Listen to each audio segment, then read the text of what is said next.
निदेशालय से लेकर जिला कार्यालयों में डेपुटेशन पर बैठे शिक्षकों को जल्द ट्रांसफर ड्राइव में शामिल किया जाएगा। यदि कोई दूसरी जगह भी है तो वो शिक्षक भी उस ड्राइव में शामिल होगा। कुछ शिक्षक लंबे समय से निदेशालय में जमे हुए हैं। अब सरकार ने फैसला लिया है कि ट्रांसफर ड्राइव में सभी को शामिल किया जाएगा। ये शिक्षक प्रशासनिक काम कर रहे हैं।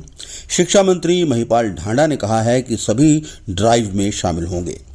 राजस्थान में एक टीचर के डेपुटेशन पर जाने को लेकर पूछे गए सवाल पर ढांडा ने कहा कि कई बार सभी तथ्य देखने के बाद ही ऐसा फैसला लिया जाता है।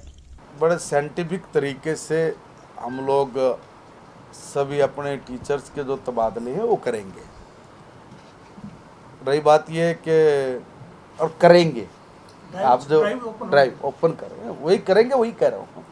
और दूसरी बात ये कि भाई जो डेपुटेशन का मामला है, देखिए कुछ केस, कुछ परिस्थितियाँ, अब डेपुटेशन तो हर विभाग में होती है, हर विभाग में डेपुटेशन है। वो एक आधा केस इस तरह का आता है तो उसको लेने में कोई हर्ज नहीं है। कोई ये नहीं है कि भाई वो इतना ओपन हो गया कि सब जगह, कोई एक आधा केस किसी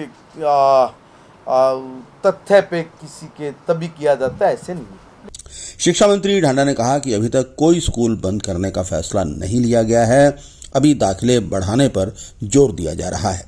अभी बंद करने का नहीं कोई फैसला लिया है और शिफ्ट करने का भी अभी नहीं लिया। उसमें हमने उसमें ये कहा है कि अभी एडमिशन्स हैं, आप कराइए, हमें ऐसी नौबत आए ही ना, ऐसी नौबत आए ही ना। हम लोग इस तरह की अपील हर गांव में, हर एसएमसी के मेंबर्स को और प्रिंसिपल्स को, स्टाफ को हम लोग आग्रह कर रहे हैं, ग्राम पंचायत को भी आग्रह कर रहे हैं। उसके लिए मैंने जहां साफ़ सफाई की बात की है, उसी में मैंने ये भी कहा है कि आप की ये प्रॉपर्टी है, आपकी संसाधन है, आप इसका उपयोग करिए। और इसमें कई संख्या कम होती तो ये भी बड़ा चिंता का विषय, इसकी तरफ भी गाँव को अपना ध्यान आकर्षण करना चाहिए।